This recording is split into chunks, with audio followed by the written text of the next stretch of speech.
जय श्री कृष्णा दोस्तों, मेरे YouTube चैनल में आप सभी का हार्दिक स्वागत है। तो दोस्तों आइए हम जानते हैं मार्गशीर्ष अमावस्या व्रत कथा। अमावस्या व्रत कथा से सुनने से क्या क्या लाभ हमें मिलते हैं, आइए हम इस वीडियो में जानेंगे। तो जानने के लिए वीडियो में लास्ट तक बने रहें। अमावस्या का यह शुभ दिन पितरों के तर्पण, दान, पुण्य और भगवान की आराधना करने के लिए विशेष महत्व रखता है। यह तिथि न केवल हमारी आत्मा को शुद्ध करती है बल्कि हमारे पूर्वजों को शांति और तृप्ति भी प्रदान करती है। भगवान शिव और श्री विष्णु जी की कृपा के साथ ही यह दिन हर भक्त के जीवन को मंगलमय बनाता है। दान, ध्यान और सेवा का दिन श्री शिव और विष्णु के चरणों में लगे हर मन। आइए आज मार्गशीर्ष की इस पावन कथा को सुनते हैं और अमावस्या के अद्भुत महत्व को आत्मसात करते हैं। प्राचीन कथा के अनुसार बहुत साल पहले की बात है। किसी गरीब ब्राह्मण परिवार में पति पत्नी और उनकी एक पुत्री रहा करते थे। सारा परिवार भगवान की भक्ति में लीन रहता था। उनकी पुत्री सुंदर, संस्कारी और गुणवान थी। वह उसके लिए वर की तलाश कर रहे थे, किंतु निर्धन होने के कारण उसके विवाह में बाधाएं आ रही थी। भगवान की दया से एक दिन उनके घर में एक बहुत बड़े महात्मा आए। उस कन्या ने उनकी खूब सेवा की। कन्या की सेवा भावना से प्रसन्न होकर महात्मा ने उसे आशीर्वाद दिया। तब उस लड़की के पिता ने कहा, महात्मा जी, हम बहुत समय से अपनी पुत्री के विवाह के लिए वर की तलाश कर रहे हैं, मगर हमारी निर्धनता के कारण हर बार बात बनते बनते रह जाती है। कृपया बताइए हमारी पुत्री के हाथ पीले कब होंगे। महात्मा जी ने उस लड़की का हाथ देखा तो बोले, इस लड़की के हाथ में तो विवाह की रेखा ही नहीं है।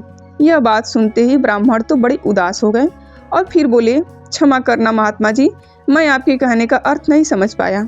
महात्मा जी ने फिर कहा कि तुम्हारी पुत्री के भाग्य में विवाह सुख नहीं लिखा है। महात्मा जी के मुख से ऐसे वचन सुनकर वह ब्राह्मण दंपत्ति रोती रोती महात्मा जी के चरणों में गिर गए और उनसे इस समस्या का समाधान बताने के लिए विनती करने लगे।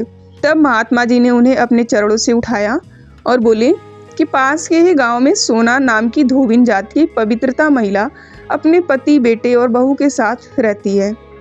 वह एक महान पवित्रवता स्त्री है। यदि उसकी पुत्री उसे इसकी सेवा से प्रसन्न कर ले और आशीर्वाद स्वरूप उसकी मांग का सिंदूर उससे ले ले, तभी इस लड़की का विवाह संभव है। ऐसा करने से इसे अमोघ सुहाग भाग की प्राप्ति भी होगी। मगर ध्यान रहे, वह पतिव्रता महिला कहीं भी आती जाती नहीं है। महात्मा जी ब्राह्मण दंपत्ति के घर से विदा हो गए। अब भोर होते ही ब्राह्मणी ने अपनी पुत्री को सोना धोबिन की सेवा करने के लिए भेज दिया। लड़की पूरे दिल से सोना धोबिन के घर की साफ सफाई और बाकी घर के काम भी उनके उठने से पहले ही करके अपने घर वापस आती थी। यह क्रम बहुत दिन तक ऐसे ही चलता रहा। एक दिन सोना धोबिन अपने बहू को शाबाशी देते हुए बोली कि बहू, तुम तो ब्रह्म मुहूर्त में ही उठकर घर का सारा कामकाज कर लेती हो और मुझे पता तक नहीं चलता। बहू बोली, माता जी, मैं तो सुबह देर से उठती हूँ, मुझे लगा घर के यह सारे कामकाज आप किया करती हैं। जानकर सोना धोबिन को बड़ी हैरानी हुई। उसने सोचा कि आखिरकार उनके घर का यह सारा काम कौन करके चला जाता है। इस बात का मुझे पता लगाना चाहिए। तब अगले दिन भोर होते ही सास बहू उठकर घर के एक कोने में छुपकर निगरानी करने लगे कि कौन है जो ब्रह्म मुहूर्त में ही घर का सारा काम करके चला जाता है। उधर अपने निर्धारित समय पर ब्राह्मण की पुत्री आई और मुख से भजन करते करते घर का सारा काम दिल से करने लगी। अपना काम पूरा होने पर जब वह वहां से जाने लगी तो सोना धोबिन ने उसे पकड़ लिया और उसके सामने आकर उससे पूछा कि तुम कौन हो बेटी, और इस तरह छुपकर मेरे घर का काम क्यों करती हो। ब्राह्मण की पुत्री ने उन्हें महात्मा के द्वारा कही हुई सारी बात बता दी। सोना धोबिन पवित्रता होने के साथ साथ ऊपर उदार दिल की भी थी। वह उस लड़की की सहायता के लिए तैयार हो गई। उस दिन अमावस्या थी और वह उस लड़की के साथ बिना अन्न जल ग्रहण किए उपवास रखकर उसके घर की ओर चल पड़ी। उसने सोचा रास्ते में कहीं पीपल का पेड़ मिलेगा तो उसे भौंरी देकर और उसकी परिक्रमा करके ही जल ग्रहण करेगी। लड़की के घर पहुंचकर सोना धोबिन ने जैसे ही अपनी मांग से सिंदूर उस कन्या की मांग में लगाया तो सोना धोबिन के पति के प्राण पखेरु उड़ गए। सोना धोबिन को ज्ञात हो गया कि अब उसके पति इस दुनिया में नहीं रहे। वह ब्राह्मण परिवार से विदा लेकर चल पड़ी। रास्ते में पीपल का पेड़ देखकर उसने ईंट के टुकड़ों से 108 बार भौंरी देकर 108 बार पीपल के पेड़ की परिक्रमा की। उसके बाद जल ग्रहण किया, तभी उसके पति के मृतदेह में प्राण लौट आए।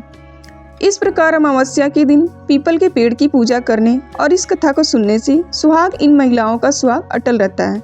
सुहागिन महिलाओं को सभी प्रकार के मनोरथों की प्राप्ति होती है। जिनका विवाह नहीं हो रहा है उन्हें मनवांछित वर की भी प्राप्ति होती है। सभी अभीष्ट मनोरथ की पूर्ति होने के साथ साथ ऐसे भक्तों के घर में अन्न धन सुख समृद्धि के भंडार भी भरे रहते हैं। अमावस्या के दिन विवाह संबंधी परेशानियों के निवारण के लिए किसी धोबी परिवार को कुछ भेंट दक्षिणा इत्यादि देने का भी विधान है। यह भी अमावस्या की व्रत कथा।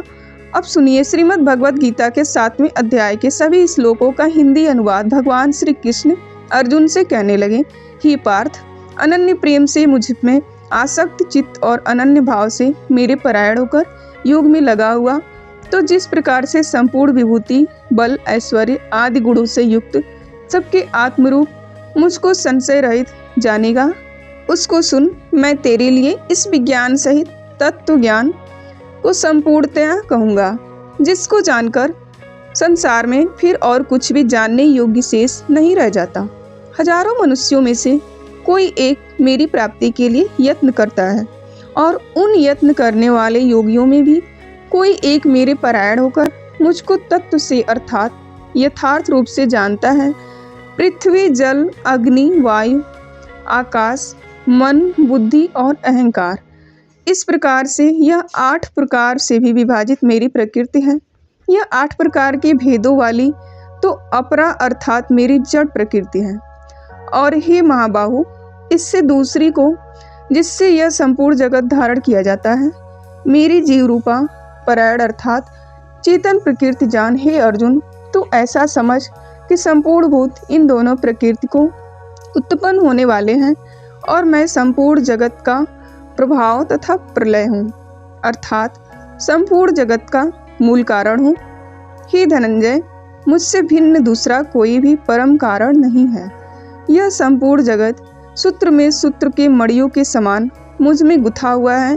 हे अर्जुन, मैं जल में रस हूँ, चंद्रमा और सूर्य में प्रकाश हूँ, संपूर्ण वेदों में ओंकार हूँ, आकाश में शब्द और पुरुषों में पुरुषत्व हूँ। मैं पृथ्वी में पवित्र गंध और अग्नि में तेज हूँ और संपूर्ण भूतों में उनका जीवन हूँ और तपस्वियों में तप हूँ। हे अर्जुन, तू संपूर्ण भूतों का सनातन बीज मुझको ही जान। मैं बुद्धिमान की बुद्धि और तेजस्व का तेज हूँ।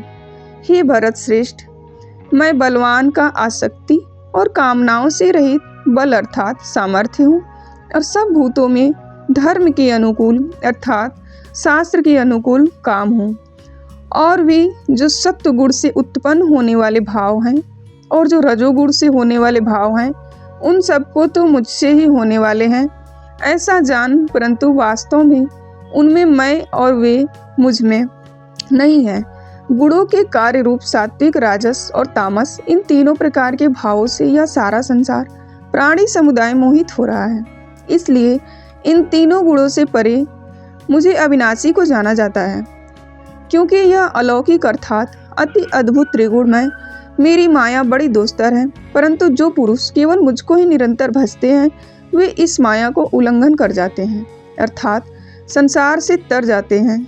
माया द्वारा जिनका ज्ञान हारा जा चुका है, ऐसे आसु स्वभाव को धारण किए हुए मनुष्यों में नीच दूषित कर्म करने वाले मूढ़ लोग मुझको नहीं भजते हैं। भरत वंश में श्रेष्ठ अर्जुन, उत्तम कर्म करने वाले अर्थात सांसारिक पदार्थों के लिए भजने वाला अर्थात संकट निवारण के लिए भजने वाला, जिज्ञासु अर्थात मेरे को यथार्थ रूप से जानने की इच्छा से भजने वाला और ज्ञानी, ऐसे 4 प्रकार के भक्तजन मुझको भजते हैं। उनमें नित्य मुझ में एकाकी भाव से स्थित अनन्य प्रेम भक्ति वाली ज्ञानी भक्ति आती है। हे अर्जुन, पूर्व में व्यतीत हुए और वर्तमान में स्थित तथा आगे होने वाले सब भूतों को मैं जानता हूँ, परंतु मुझको कोई भी श्रद्धा भक्ति रहित पुरुष नहीं जान सकता है।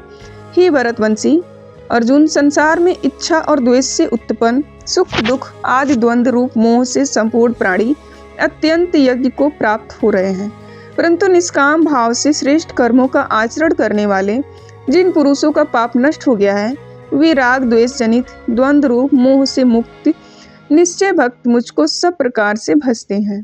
जो मेरे शरण होकर जन्म और मरण से छूटने के लिए यत्न करते हैं वे पुरुष उस ब्रह्मा को, संपूर्ण आध्यात्म को, संपूर्ण कर्म को जानते हैं। जो पुरुष अधिभार तथा अधियज्ञ सहित अर्थात सबका आत्मरूप मुझे अंत काल में भी जानते हैं वे युक्त चित्त वाले पुरुष मुझे जानते हैं अर्थात मुझ में लीन हो जाते हैं, मुझे प्राप्त हो जाते हैं। श्रीमद् भगवद गीता के 7वां अध्याय समाप्त हुआ। दोस्तों, अगर वीडियो अच्छी लगी हो तो प्लीज़ चैनल को सब्सक्राइब करना ना भूलें और वीडियो को लाइक करें, शेयर करें। प्लीज़ दोस्तों फुल सपोर्ट करें। Thanks for watching.